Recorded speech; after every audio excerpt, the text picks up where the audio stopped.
أستغفر الله وأتوب إليه.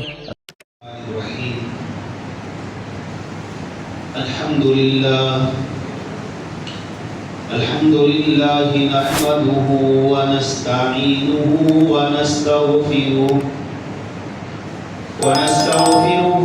ونؤمن به ونتوكل عليه ونعوذ بالله من شرور أنفسنا ومن سيئات أعمالنا من يهده الله فلا مضل له ومن يضلله فلا هادي له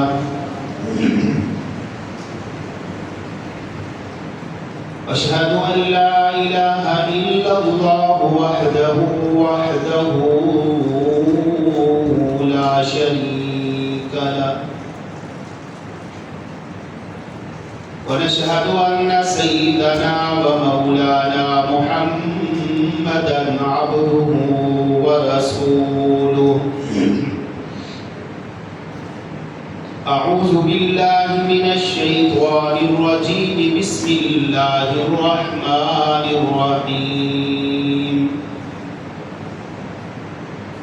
إنهم كانوا يسارعون في الخيرات ويدعوننا رغبا ورهبا وكانوا لنا خاشعين.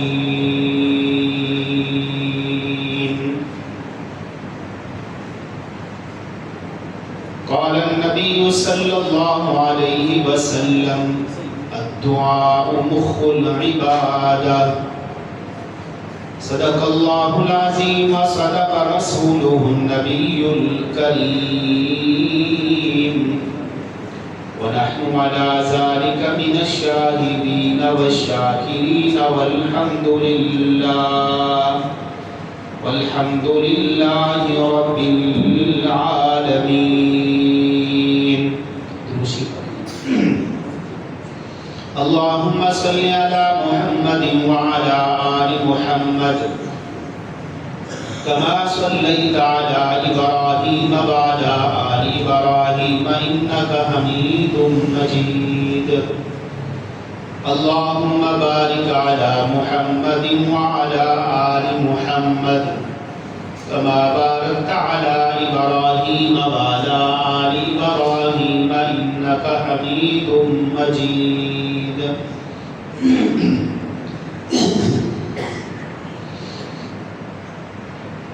عزیزان محترم و مکرم، میں اور آپ اللہ رب العزت کا جتنا بھی شکر ادا کریں وہ کم ہے کہ اللہ رب العزت نے مجھے اور آپ کو نماز جمعہ کے لیے اپنے گھر میں آنے کی توفیق نصیب فرمائی. جو لوگ غفلت میں ہیں اللہ رب العزت انہیں بھی نماز جمعہ ادا کرنے کی توفیق نصیب فرمائی.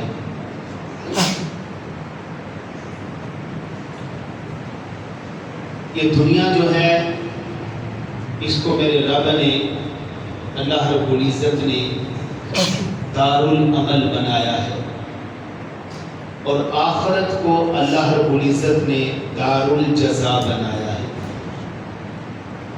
دنیا میں انسان بعض دفعہ بڑے تسلسل کے ساتھ اعمال صالحہ کرتا ہے لیکن ان کا بھرپور پورے کا پورا اجر اور بدلہ حاصل نہیں کر پاتا. امید تو یہی ہر بندے کی ہوتی ہے کہ اس کا پورے کا پورا مجھے اجر اور بدلہ ملنا چاہیے، لیکن چونکہ یہ دار العمل ہے ہر نیکی کا پورے کا پورا بدلہ بھی دنیا میں نہیں ملتا. اللہ دینے تو وہ قادر ہے. اسی طرح اگر کوئی بندہ دنیا میں گناہ کرتا ہے، ظلم کا بازار گرم کرتا ہے، اس کے گناہوں کی پوری سزا بھی اسے دنیا میں مل نہیں پاتی. اب بندہ یہ نہ سمجھے کہ یار میں نیکیاں کر رہا ہوں کوئی بہتری نہیں آ رہی، میں نیکیاں کر رہا ہوں، کوئی اللہ کی نصرت نہیں آ رہی، میں نیکیاں کر رہا ہوں، جس طرح میرا رزق بڑھنا چاہیے تھا ویسے بڑھ نہیں رہا، جیسے خیر ہونی چاہیے تھی ویسے خیر نظر نہیں آ رہی۔ تو میرے بھائیوں، یہ ذہن میں رکھیں، یہ دارالعمل ہے، یہ عمل کی جگہ ہے، یہاں ہم نے عمل کرنا ہے، باقی کچھ چیزوں کا حصہ دنیا میں مل جائے گا، اور کچھ ایسی چیزیں ہیں جو اللہ نے آپ کے لیے محفوظ کی ہوئی ہیں، وہ مرنے کے بعد آپ کو ضرور ملے گی۔ جب وہ ملے گی نا تو پھر آپ کہیں گے کہ کاش کہ ہمیں دنیا میں کوئی چیز ملتی ہی نہ۔ ہر چیز کا بدلہ، ہر نیکی کا بدلہ، ہر نیکی کا اجر و ثواب ہمیں آج آخرت میں ہی سارے کا سارا ملتا، دنیا میں کوئی نہ ملتا۔ تو اس لیے یاد رکھے گا، یہ دارالعمل ہے، نیکیاں کرتے جائیں، میرے رب کا بنایا ہوا جو ایک نظام ہے اس میں اپنی نیکیوں کو جمع کرتے جائیں، اپنی نیکیوں کی حفاظت بھی کرتے جائیں، نیکی کو ضائع نہیں کرنا، میں نے اپنی نیکی کو ضائع نہیں کرنا، وگرنہ بعض دفعہ تو ایسا بھی ہو جاتا ہے کہ حج کتنا بڑا عمل ہے، اتنا پیسہ لگا کے بھی بندہ اس حج والے عمل کو بھی ضائع کر بیٹھتا ہے۔ نیکی چاہے قربانی کی صورت میں ہو، چاہے حج کی صورت میں ہو، چاہے کسی اور عبادت کی صورت میں ہو، اپنی نیکی کو محض اپنے رب کو راضی کرنے کے لیے کرنا ہے، پھر اپنی نیکی کی حفاظت کرنی ہے۔ نیکی کی حفاظت تب ہی ہوگی جب وہ ہماری نیکی اللہ کی رضا کے لیے ہوگی، کوئی دکھلاوا مقصد نہ ہوگا، کوئی ریاکاری مقصد نہ ہوگا، کوئی ٹھاٹ باٹ، کوئی بلے بلے اپنے آپ کو اونچا کرنا، یہ چیزیں نہ مقصد ہوں، مقصد صرف اللہ کی رضا ہو، تو پھر آپ کی وہ نیکی پروان بھی چڑھ جائے گی، پھر آپ کی نیکی کا آپ کو پورے کا پورا صلہ بھی ملے گا۔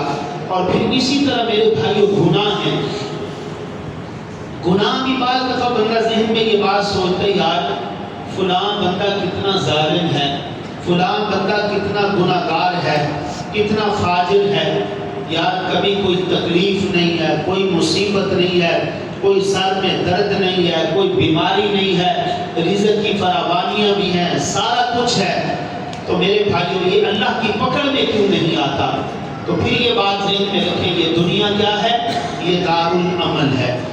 اگر کوئی بندہ، اب جس طرح دیکھیے ہم نماز پڑھتے، کوئی نیک عمل کرتے ہیں، اس کا ہمیں تھوڑا اجر بھی مل جائے، لیکن اللہ نے پورا کا پورا جو اجر دینا ہے وہ آخرت میں دینا ہے، اور پھر وہ کبھی ختم نہیں ہوگا، جو اللہ عطا فرمائیں گے نا۔ اسی طرح اگر کوئی بندہ دنیا میں رہتے ہوئے ظلم کا بازار گرم کرتا ہے، قتل و غارت کرتا ہے، لوگوں کی عزتوں پہ حملہ کرتا ہے، لوگوں کو پریشان کرتا ہے، تو میرے بھائیوں بعض دفعہ ذہن میں آتا ہے، یار یہ پکڑ میں کیوں نہیں آتا؟ اس کو پولیس والے بھی پکڑتے ہیں تو اس کو چھوڑ دیتے ہیں، یہ ساری چیزیں ذہن میں آتی ہیں، لیکن یاد رکھیے گا وہ میرے اللہ کی عدالت ہے، وہ لگنے والی ہے، میرے اللہ نے حساب لینا ہے، وہ دن دور نہیں ہے۔ مالک یوم الدین، وہ قیامت کے دن کا حقیقی مالک ہے، وہ دن دور نہیں ہے۔ اقترب للناس حسابهم وهم فی غفلۃ معرضون، وہ دن بہت ہی قریب ہے، لیکن لوگ غفلت کا شکار ہیں کہ نہیں یار وہ تو بڑا دور ہے دن، نہیں میرے بھائیوں وہ بالکل قریب ہے۔ اگر کوئی بندہ دنیا میں خدا کی پکڑ سے بچ گیا تو وہ آخرت میں خدا کی پکڑ سے نہیں بچ سکے گا، وہ خدا کے عذاب سے آخرت میں جو ہے وہ بچ نہیں سکے گا۔ اس لیے تسلسل کے ساتھ اپنے رب سے مانگتے رہیے، اپنے رب کی بندگی جو ہے وہ کرتے رہیے۔ اب میں ان لوگوں کا حال اور احوال آپ لوگوں کے سامنے بیان کرنے لگا ہوں۔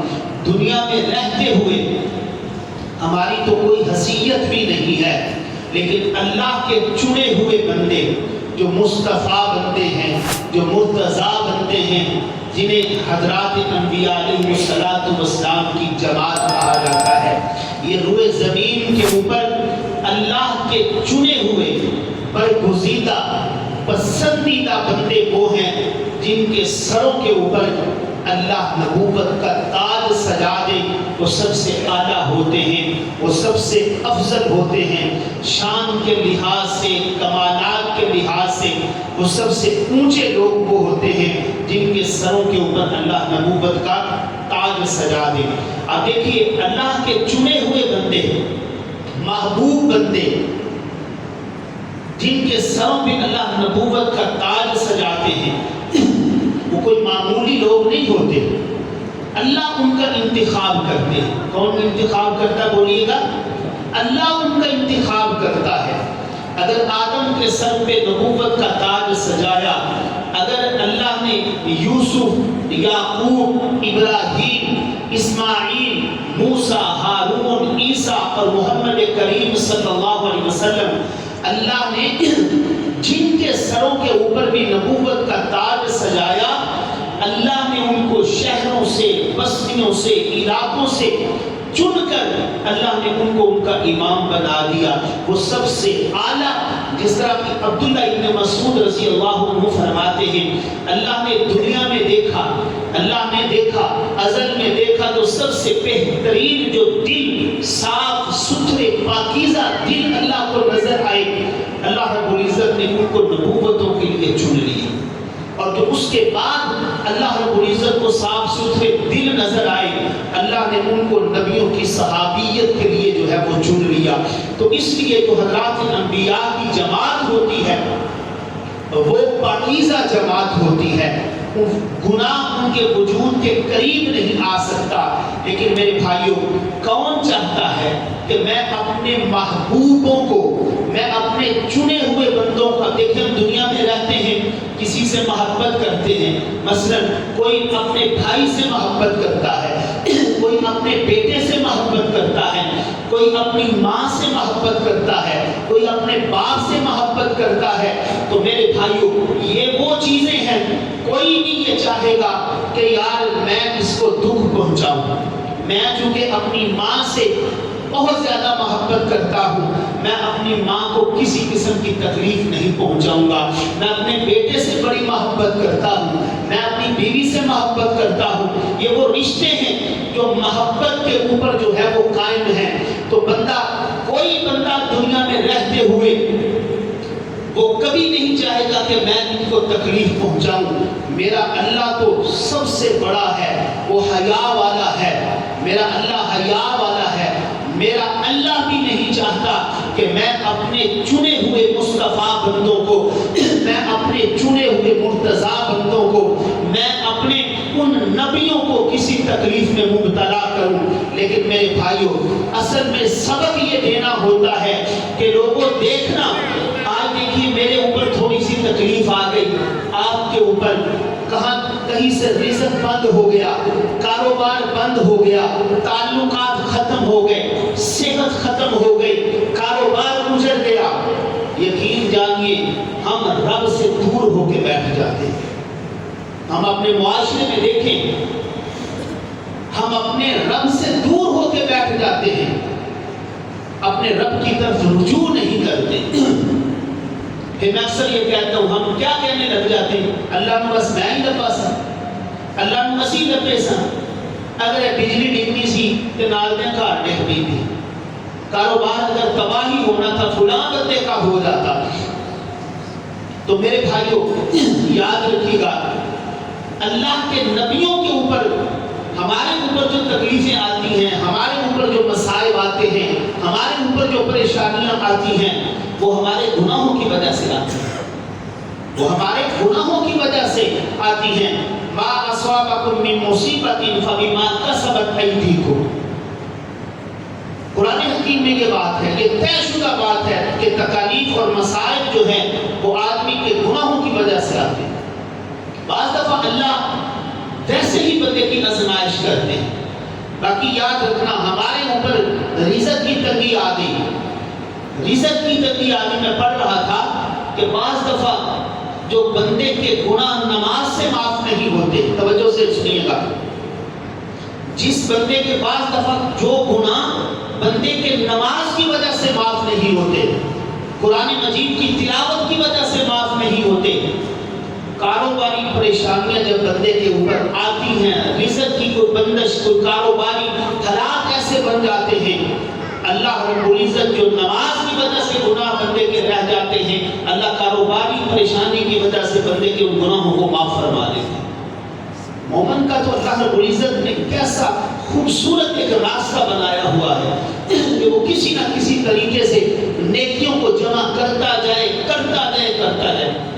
حالانکہ کافر جتنا مرضی قد آور ہو, جتنا مرضی مالدار ہو, اس کے اوپر جتنی بھی تکلیفیں آئیں گی, اس کے اوپر اسے کوئی نیکی نہیں ملے گی. لیکن ہمارا کیا معاملہ ہے؟ میرے نبی نے فرمایا اگر کسی مسلمان کو راستے میں جاتے ہوئے اس کے پاؤں میں کوئی کانٹا بھی چبھ جائے گا, اللہ اس کی وجہ سے اس کے گناہوں کو معاف فرما دے. اللہ رب العزت, اب دیکھیے کوئی ہم اپنے گھروں سے آئے ہیں نماز جمعہ کے لیے, ایک ایک قدم کے اوپر ایک ایک گناہ معاف. بلکہ میں یہاں تک میں نے جو روایت میں پڑھا, جو بندہ جمعہ کے لیے اپنے گھر سے نکلتا ہے, مسجد میں امام کے آنے سے پہلے بیٹھتا ہے, اللہ اس کے 1 سال کے گناہ معاف فرما دیتا ہے. 1 سال کے گناہ معاف ہو گئے. تو میرے بھائیوں, کوئی جس طرح ہم چاہتے ہیں کہ ہم اپنے کسی محبوب کو تکلیف نہ پہنچائیں, تو میرے اللہ رب العزت کا بھی یہی ہے کہ میرا اللہ بھی نہیں چاہتا کہ میں اپنے بندوں کو تکلیف پہنچاؤں. لیکن یہ ایک دنیا کا نظام ہے, میرے اللہ نے اس نظام کو جو ہے وہ چلانا ہے.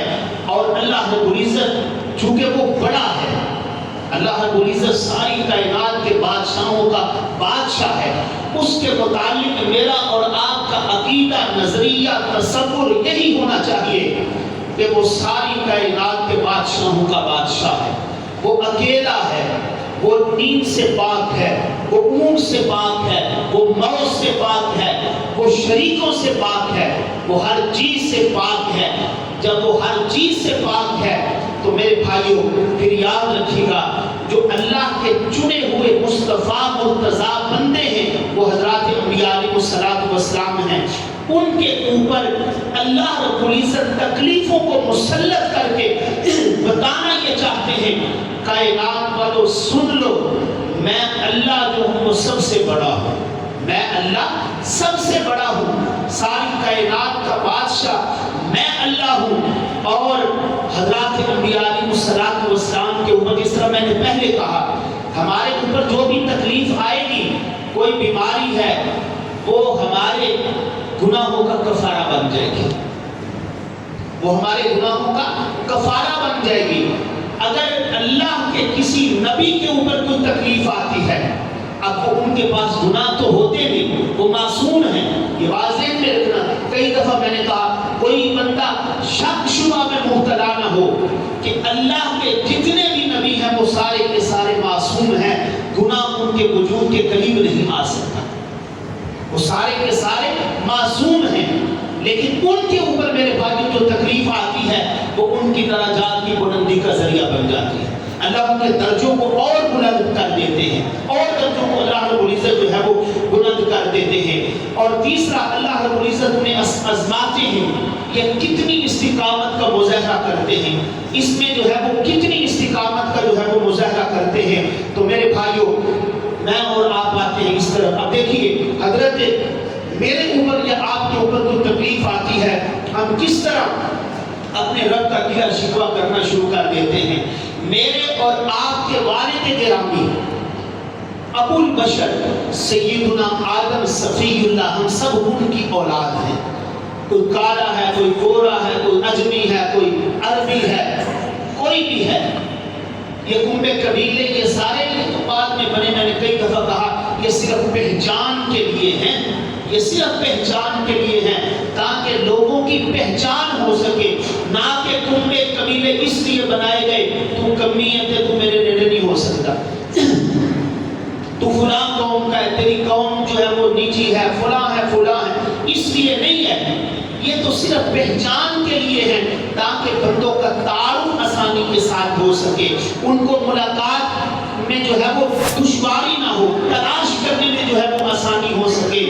اس لیے فرمایا کہ شعوبا و قبائل لتعارفوا، اس لیے ہم نے مختلف قبیلوں میں تقسیم کیا تاکہ تمہارا تعارف جو ہے وہ آسانی کے ساتھ ہو سکے، نہ کہ اس لیے کہ تو چودھری ہے تو کمی ہے تو فلاں ہے، نہیں۔ ان اکرمکم عند اللہ اتقاکم، میرے ہاں جو عزت والا شخص ہے نا، وہ چاہے کسی قوم سے بھی تعلق رکھنے والا ہو، اگر وہ متقی ہے، اگر وہ پرہیزگار ہے، اگر اس کی خلوت اور جنت پاکیزہ ہے، مجھ سے ڈرنے والا ہے، تو میں اللہ کے ہاں وہ سب سے زیادہ عزت والا ہے، وہ سب سے زیادہ عزت والا ہے۔ لوگ جو مرضی کرتے رہے، کہتے رہے، لیکن میرا رب کہہ رہا ہے کہ میری نظروں میں سب سے زیادہ عزت والا یہ وہ میرا بندہ ہے جس کے اندر تقویٰ ہے، جس کے اندر پرہیزگاری ہے۔ تو اس لیے ابو البشر سیدنا آدم صفی اللہ، انہیں یہ کہا گیا تھا، اور میری اولاد کی اماں جان سیدہ حوا، انہیں یہ کہا گیا تھا وَلَا تَقْرَبَا هَذِهِ الشَّجَرَةَ، اس درخت کے قریب نہیں جانا۔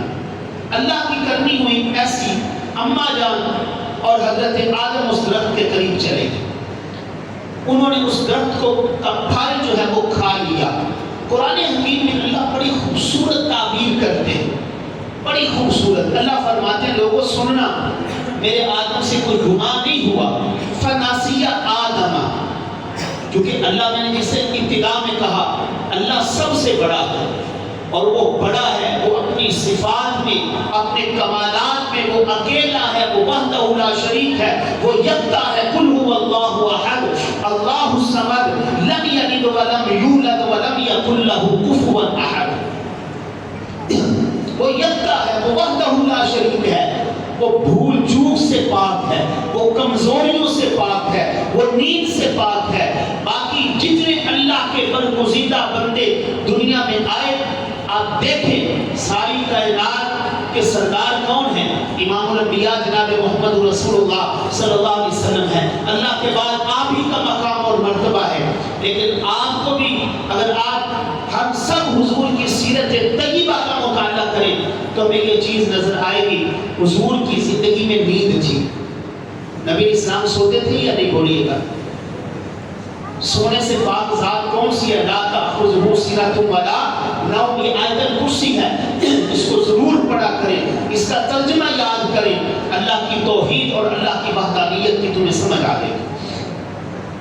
اللہ فرماتے ہیں فناسیہ آدم، لوگوں میرا آدم جو تھا نا وہ بھول گیا تھا، میرا آدم اصل میں بھول گیا تھا۔ اور پھر یاد رکھنا، اللہ رب العزت بتانا یہ چاہتے ہیں لوگوں سن لو، میرا آدم بھول گیا، اور تم 2 دفعہ ہاتھ اٹھاؤ تو کہتے ہو یار اللہ سے یہ سنتا کوئی نہیں گیا۔ 300 سال، کتنے؟ 300 سال تک حضرت آدم حضرت حوا کبھی ادھر گھوم رہے کبھی ادھر گھوم رہے۔ یار 1 سال نہیں، 100 سال نہیں، 300 سال تک حضرت آدم اور حضرت حوا۔ اور پھر کہاں جا کے ملاقات ہوتی ہے؟ کہاں ملاقات ہوتی ہے؟ میدان عرفات میں ملاقات ہوتی ہے، اور پھر وہاں اکٹھے ہو کے وہ کیا کہتے ہیں؟ کہتے ہیں کہ باری تعالیٰ ہم تجھ سے التجا کر رہے ہیں، ہم تجھ سے التجا کر رہے ہیں، باری تعالیٰ تو کس طرح ہم سے راضی ہوگا؟ تو کس طرح ہم سے راضی ہوگا؟ ہم تیری رضا کے طلبگار ہیں۔ اللہ اتنا عرصہ ہو گیا، کبھی ادھر جا رہے ہیں کبھی ادھر جا رہے ہیں، اور اس جگہ پہ آگے ہیں جہاں تیری رحمتیں ہر وقت برستی۔ اور پھر کیا دعا میرے رب نے سکھائی؟ قرآن حکیم میں پہلے پارے میں ہے کہ حضرت آدم نے اپنے رب سے وہ چند کلمات سیکھ لیے، فَتَلَقَّى آدَمُ مِن رَبِّهِ كَلِمَاتٍ فَتَابَ عَلَيْهِ۔ اور پھر سورۃ الاعراف میں 8واں پارہ اللہ نے اس دعا کا تذکرہ کیا جو اپنے برگزیدہ بندے، اپنے نبی حضرت آدم کو وہ دعا سکھائی اور اماں جان اور ابا جان دونوں کھڑے ہیں اور میدان عرفات میں اپنا دامن پھیلا کے کہتے ربنا ظلمنا انفسنا وَإِن لَّمْ تَغْفِرْ لَنَا وَتَرْحَمْنَا لَنَكُونَنَّ مِنَ الْخَاسِرِينَ۔ دعا مانگ رہے ہیں، اپنے رب کی چوکھٹ پہ پڑے ہیں، مسلسل مانگ رہے ہیں کہ باری تعالیٰ ہم سے خطا ہو گئی، ہم نے اپنی جان کے اوپر ظلم کیا ہے، لیکن اللہ کہاں جائیں؟ اللہ کہاں جائیں؟ یہ ہمیں سبق دیا جا رہا ہے، جب تمہارے اوپر بھی کوئی تکلیف آ جائے، تمہارے اوپر بھی دکھ آ جائے، تمہارے اوپر بھی مصیبت آ جائے، پھر ادھر ادھر نہ گھومنا۔ جس طرح میرے برگزیدہ بندے آدم نے میری چوکھٹ پہ کھڑے ہو کے مجھے پکارا تھا، پھر تم نے بھی اپنی تکلیفوں میں، اپنی حاجات میں جو ہے وہ مجھے پکارنا۔ تو میں اللہ کے لیے کوئی مشکل کام نہیں ہے، میں تو تکلیفوں کو دور کر دیتا ہوں، میں تو تکلیفوں کو دور کر دیتا ہوں۔ اسی طرح لوگ جس طرح جاتے ہیں، دیکھیے حج پہ گئے ہوئے ہیں، اللہ سب کے حج کو قبول فرمائے، جو نہیں جا سکے کوئی رکاوٹ، جو معاملات، اللہ سب کے لیے آسانیاں پیدا فرمائے، اور ہمیں بھی اللہ، ہم سب کو اللہ صحت اور عافیت اور ایمان کے ساتھ اللہ رب العزت ہم سب کو یہ سعادت نصیب فرمائے۔ حضرت آدم علیہ السلام کی دعا کا تذکرہ کیا کہ ربنا ظلمنا انفسنا، اور پھر اسی طرح اللہ رب العزت نے اپنے ایک اور برگزیدہ بندے اور اپنے نبی کا تذکرہ کیا جنہیں نوح علیہ السلام کہا جاتا ہے۔ نوح علیہ السلام یہ اللہ کے نبی ہیں، 950 سال اللہ کی توحید کو بیان کرتے رہے۔ خود تصور کریں، نبی جو ہوتا ہے اس دور کے لحاظ سے سب سے اعلیٰ اور افضل ہوتا ہے، اس کا خون، اس کی عزت، ہر چیز بڑی محترم ہوتی ہے۔ لیکن میں اور آپ ایک دفعہ کسی کو نماز کی دعوت دیں، قرآن کی دعوت دیں، تو وہ ہمیں کوئی بات کر دے ہم پریشان ہو جائیں۔ نوح علیہ السلام 950 سال تک لوگوں کو اللہ کی طرف بلاتے رہے۔ مفسرین نے لکھا کہ 950 سال میں کوئی دن ایسا نہیں جس دن نوح علیہ السلام کے جسم سے خون نہیں نکلتا تھا۔ ہر روز مار پڑتی تھی، ہر روز پتھر مارے جاتے تھے، ہر روز جسم لہو لہان ہوتا تھا، ہر روز جسم لہو لہان ہے۔ لیکن نوح علیہ السلام ان تکلیفوں میں، ان پریشانیوں میں اپنے رب سے کیا کہتے؟ فدعا ربہ انی مغلوب فانتصر، اللہ میں مغلوب ہوں، تو میری مدد فرما۔ ہمیں سبق دیا جا رہا ہے، اے میرے بندو، جو میرے چنے ہوئے برگزیدہ بندے ہیں، جن کے اوپر ہر وقت میں اللہ کی رحمتیں برستی ہیں، جن کے سروں پہ میں اللہ نے نبوت کا تاج سجایا ہے، ان کے اوپر بھی جب کوئی تکلیف، کوئی مصیبت آئی، انہوں نے میری چوکھٹ پہ دستک دی۔ جس طرح نوح حضرت آدم علیہ السلام نے اپنے رب کو پکارا، اسی طرح حضرت نوح علیہ السلام کیا کہتے؟ فدعا ربہ انی مغلوب فانتصر۔ اللہ قوم نے تو ظلم کا بازار گرم کر دیا، اللہ انہوں نے مار مار کے میرے ساتھ جو ہے وہ برا سلوک کیا ہے، میرے اللہ میں تجھ سے دعا کر رہا ہوں، اللہ تو میری مدد فرما۔ ہاں، یہاں سے سبق ملا، ہمارے اوپر کوئی پریشانی آتی ہے، کوئی تکلیف آتی ہے، ہم اپنے رب سے التجا نہیں کر سکتے کہ یا اللہ میں مغلوب ہوں، اللہ میں کمزور ہوں، میرے اللہ میں لاچار ہوں، میرے اللہ تو میری مدد فرما، میرے اللہ تو میری مدد فرما، اللہ میں مقدمے میں پھنسا ہوا ہوں، میں اللہ فلاں تکلیف میں پھنسا ہوا ہوں، اللہ مجھے نکالنے والا تو ہی ہے اور تو ہی میری مدد فرما۔ اب دیکھیے میرے اللہ نے کیسی مدد فرمائی، قوم کو تباہ کرنے کا میرے اللہ نے فیصلہ کر لیا، اور نوح علیہ السلام کو کہا کشتی بنا، کشتی بھی بن گئی۔ لوگ کہنے لگے یہاں پانی پینے کو نہیں مل رہا، یہ کشتی بنا رہا، مذاق کرتے، تمسخر کیا کرتے تھے، لیکن میرے اللہ نے جیسے حکم کیا حضرت نوح کرتے گئے۔ اور پھر کیا کیا؟ کشتی جب بن گئی، کشتی پہ سوار ہوتے ہوئے کا کہا بسم اللہ مجریہا ومرساہا ان ربی لغفور رحیم۔ اپنے رب سے دعا مانگے. اس لیے فرمایا مومن کا سب سے بڑا ہتھیار جو ہے وہ دعا ہے.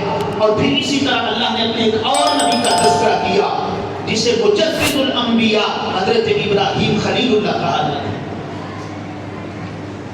مسلمان حج پہ گئے ہوئے ہیں. بندہ حج پہ جاتا ہے، عمرہ پہ جاتا ہے، ظاہری بات ہے حج میں زیادہ مشقت ہے. یقین جانیے ایک ایک قدم پہ ابراہیم علیہ السلام کی یاد آتی ہے. ایک ایک قدم پہ جب آپ صفا مروہ پہ، میں اکثر کہا کرتا ہوں واہ اللہ کی وہ برگزیدہ بندی، اللہ نے کتنی اس کے اوپر رحمتیں کی. سیدہ حاجرہ کے اوپر وہ جس جگہ پہ دوڑی تھی اللہ نے سارے نبیوں کو اس جگہ پہ دوڑا دیا. تصور ذہن میں آتا ہے کہ کس طرح وہ جا رہی تھی، کہاں سے وہ تھوڑا سا تیز چلتی تھی، کہاں سے وہ تھوڑا سا آہستہ آہستہ چل رہی تھی. تو فرمایا ابراہیم علیہ السلام ان کے اوپر بھی تکلیفیں آئیں، ان کے اوپر بھی مصیبتیں آئیں، ان کے اوپر بھی پریشانیاں آئیں اور بڑی بڑی تکلیفیں، بڑی بڑی مصیبتیں. انشاءاللہ آئندہ جمعہ میں ان کے اوپر جتنے امتحان آئے میں ان کا تذکرہ کروں گا انشاءاللہ. ابراہیم علیہ السلام کی زندگی دکھوں کا، تکلیفوں کا مجموعہ تھی، لیکن ان دکھوں میں، ان تکلیفوں میں کیا وہ کہتے ہیں؟ فرمایا کہ ایسا ایک ماجرا بن گیا، ایسا ایک معاملہ بن گیا. صرف اشارہ کر رہا ہوں کہ حضرت ابراہیم علیہ السلام اس آگ میں بھی اپنے رب سے فرمایا کہ اللہ کے فرشتے منظر دیکھ کے حیران ہیں. جبرائیل امین کہتے ہیں اللہ تیرا خلیل اس کے ساتھ کیا ہونے والا ہے، تیرے خلیل کو جلا دیا جائے گا. فرمایا کہ جا کے پوچھ لے. حضرت جبرائیل امین آتے ہیں. ابھی حضرت ابراہیم علیہ السلام آگ کی طرف روانہ ہیں. جبرائیل امین آ کے کہتے ہیں انا جبریل حل لک حاجہ، اے اللہ کے خلیل میں جبرائیل ہوں، کوئی ضرورت ہے تو مجھے بتا.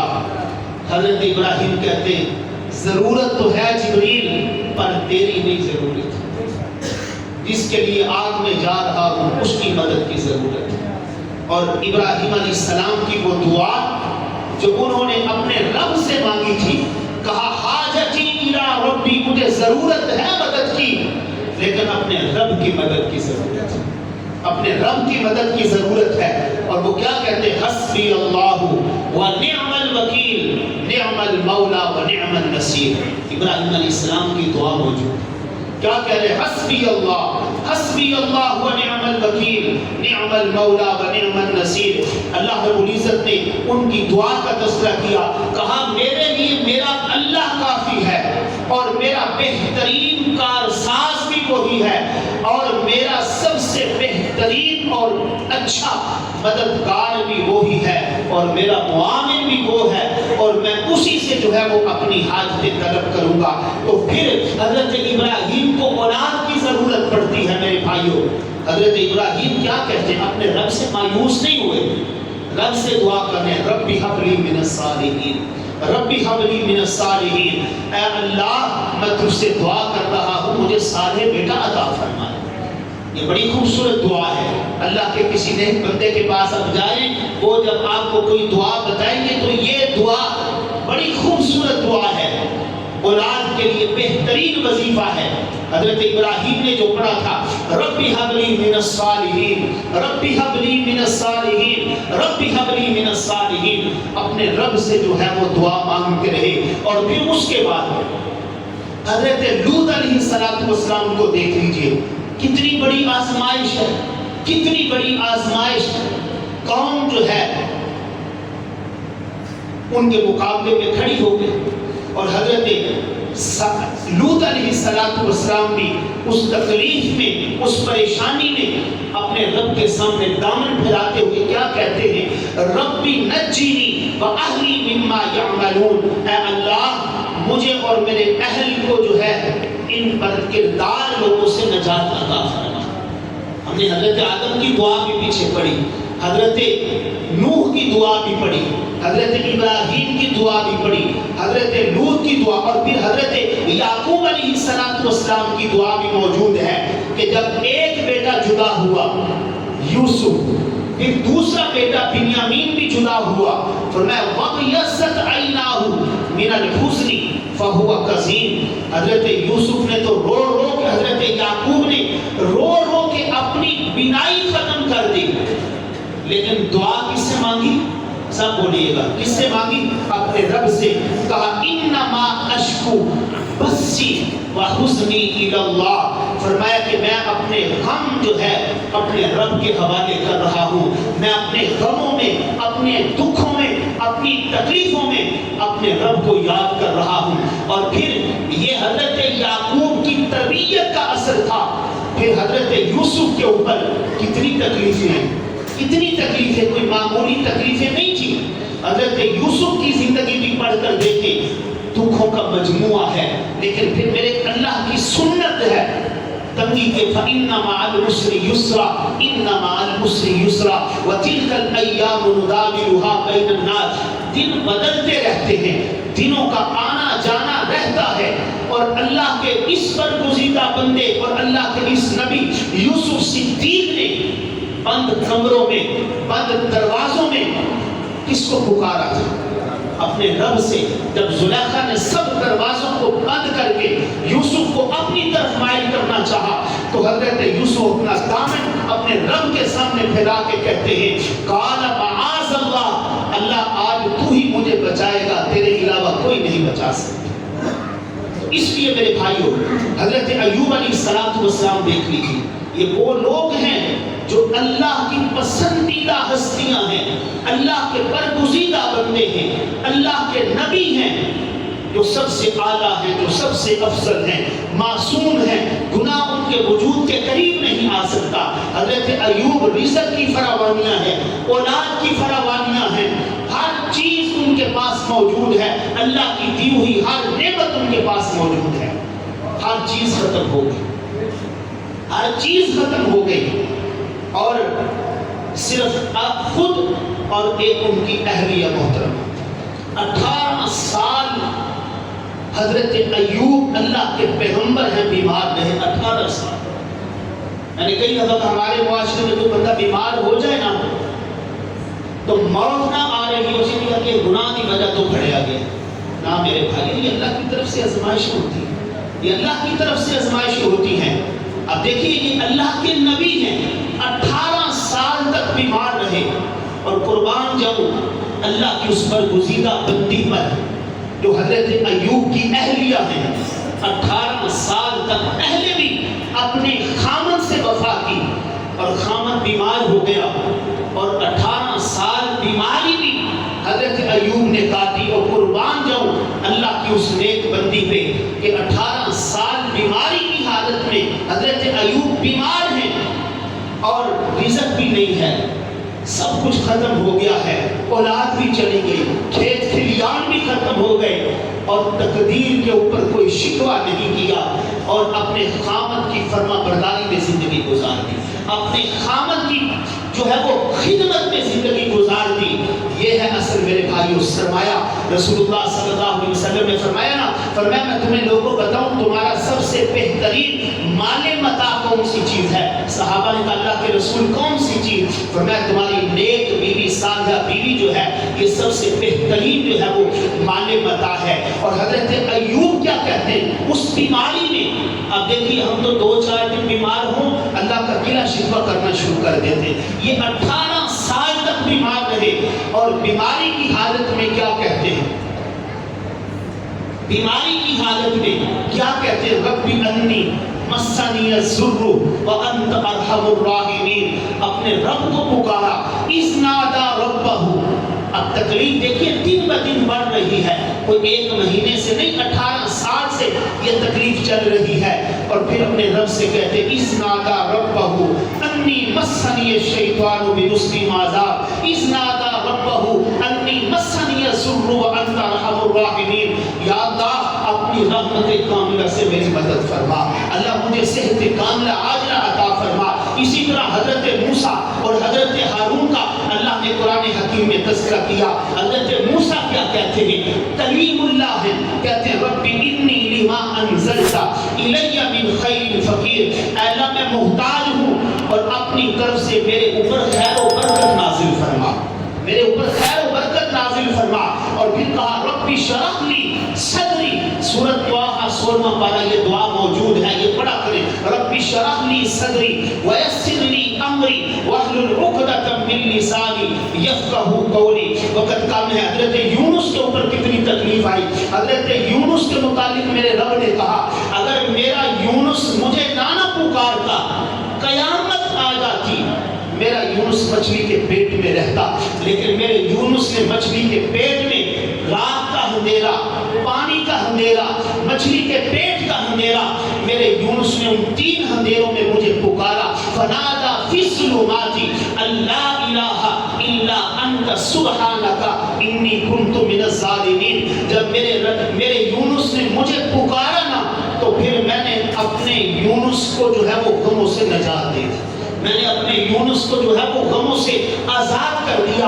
صرف یونس کو نہیں کیا، قیامت تک آنے والا میرا کوئی بھی بندہ، میری کوئی بھی بندی کسی مصیبت میں، کسی تکلیف میں مبتلا ہوگے، جب وہ مجھے پکاریں گے فاستجبنا له ونجیناه من الغم وكذلك ننجي المؤمنین. جب وہ مجھے پکاریں گے، اپنی جھولیاں، اپنے دامن میرے دربار میں پھیلائیں گے، میں اللہ انہیں غموں سے ایسے نجات دوں گا جیسے میں نے اپنے یونس کو جو ہے وہ غموں سے آزاد کر دیا. اس لیے میرے بھائیوں، پھر میں نے اور آپ نے جس نبی کا کلمہ پڑھا ہے، امام الانبیاء، سرور کائنات، فخر موجودات، امام الانبیاء جناب محمد رسول اللہ صلی اللہ علیہ وسلم، وہ اپنے رب سے کیا دعا مانگتے ہیں؟ اللہم مالک الملک تؤتی الملک من تشاء وتنزع الملک ممن تشاء وتعز من تشاء وتذل من تشاء بیدک الخیر انک علی کل شیء قدیر. امام الانبیاء جناب محمد رسول اللہ صلی اللہ علیہ وسلم بھی اپنے رب سے دعا مانگ رہے ہیں. تو میرے بھائیو، دعا عبادت کا مغز ہے. بہت سارے انبیاء کی تکلیفوں کا، دکھوں کا میں نے آپ کے سامنے تذکرہ کیا، پھر میں نے ان کی دعاؤں کا بھی آپ کے سامنے جو ہے وہ تذکرہ کیا. آخری تو بات کر رہا ہوں، یہ دن جو جا رہے ہیں میرے بھائیو، یہ بڑے قیمتی دن ہیں، یہ بہت ہی قیمتی دن ہے. اللہ رب العزت نے ان راتوں کی قسم کھائی ہے. سورۃ الفجر میں اللہ رب العزت نے والفجر ولیال عشر، یہ جو 10 راتیں ہیں، اللہ رب العزت نے ان 10 راتوں کی قسم بھی اٹھائی ہے اور فرمایا کہ جو بندہ ان ایام میں ایک روزہ رکھے گا، اللہ رب العزت اسے 1 سال کے روزوں کا ثواب عطا فرمائے. 1 سال.